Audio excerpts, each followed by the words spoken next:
Orang seluruh dunia itu nggak punya hukum. Nggak ada hukum sama sekali. Hanya orang Israel yang punya hukum. Jadi zaman itu kalau kamu nyenggol orang, ya, kamu nggak sengaja nih mukul orang. Cuman mukul saja. Itu satu keluargamu bisa dibunuh semua. Artinya hukum itu Tuhan tuh ngajarin umat manusia sampai satu titik umat manusia menjadi dewasa. Yang jahat tambah jahat, yang baik tambah baik, yang jahat tambah jahat.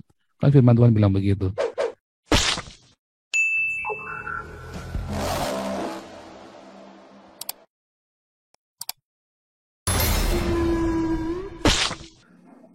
Ya, Dion, Ya, gitu Pak, ya. itu saya ingin bertanya, kenapa di kitab zaman perjanjian lama membunuh orang yang bersalah itu boleh ya, Pak? Kayak memerangi orang. Tapi kenapa saya tidak menantang? Ini agak sensitif ini. Saya hanya bertanya, Pak Paul, kenapa sekarang itu kita sudah tidak boleh berperang, sedangkan zaman dulu berperang itu boleh. Zaman dulu itu hukum Torah itu tidak ada di seluruh dunia. Orang seluruh dunia itu nggak punya hukum. Nggak ada hukum sama sekali. Hanya orang Israel yang punya hukum. Jadi zaman itu kalau kamu nyenggol orang, ya, kamu nggak sengaja nih mukul orang. Cuman mukul saja. Itu satu keluargamu bisa dibunuh semua. Dan siapa yang mau hukum dia? Nggak ada. Makanya orang-orang Israel harus bertahan di situ. Makanya orang Israel dikasih tahu, kamu boleh perang, tapi kan dikasih tahu, nggak boleh begini, nggak boleh begini, nggak boleh begini, nggak boleh begini. Ada aturannya. Nggak boleh. Kalau dulu kamu matanya dipukul, bukan mata ganti mata, satu suku Ya, bisa dibantai mata-mata, semua. Makanya mata dikasih Torah. ganti. Tetapi setelah seluruh dunia sudah punya Torah, dikasih tahu intinya Torah itu sebenarnya agar kamu mengasihi. Itu. Nah setelah semua punya Torah, maka manusia itu kan makin berkembang. Ya, Manusia makin makin baik. dewasa, makin ngerti. Kalau di zaman Tuhan Yesus orang boleh ada perbudakan, sekarang kan nggak boleh. Bahkan Yesus sendiri kan membebaskan para budak. Ya, Paulus benar. itu budaknya orang itu beli, dibebasin. Ya kan? Teologi Ya, pembebasan budak. Tetapi kan kemudian perbudakan masih ada terus.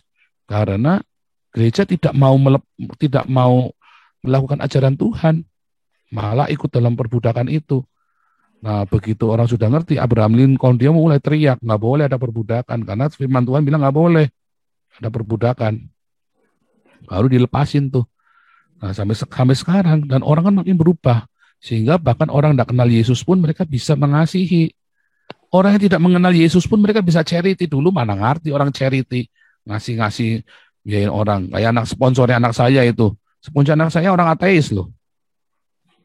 Kenapa bisa begitu? Saya tanya, kok kamu mengasihi, kenapa kamu punya kasih begitu? Karena kamu layak mendapatkannya loh.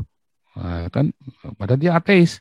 Nah, artinya hukum itu Tuhan tuh ngajarin umat manusia sampai satu titik umat manusia menjadi dewasa.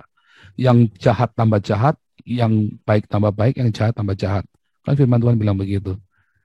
Yang jahat tambah jahat loh, tambah kejam, tambah tambah kurang ajar. Tapi yang baik jadi tambah baik.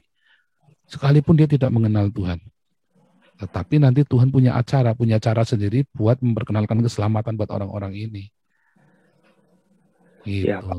Kayak Kenapa? Cornelius kan orang baik, makanya Ya, malaikat Tuhan menambahkan diri kepada Mark Cornelius sehingga ia bisa diselamatkan walaupun dia orang Romawi. Itu ya. Paul. Stop dulu, Dion, buat gantian sama yang lainnya ya. Ya, Pak. Terima kasih. Anda telah menyimak materi video ini sampai selesai. Kami berharap Anda bisa memberi masukan kepada yang lainnya melalui kolom komentar dari sudut pandang Anda yang berbeda. Komentar Anda akan memberikan edukasi atau bahan pertimbangan bagi generasi dalam memahami narasi atau sumber berita yang belum tentu sesuai dengan fakta. Tapi sebaiknya bagi Anda yang belum subscribe, silahkan subscribe terlebih dahulu supaya komentar Anda tidak terbaca spam. Dan bagikan link video ini ke media sosial lainnya supaya teman Anda bisa berbagi pengalaman bersama kita. Terima kasih. Dan enjoy saja bersama Sodron Channel.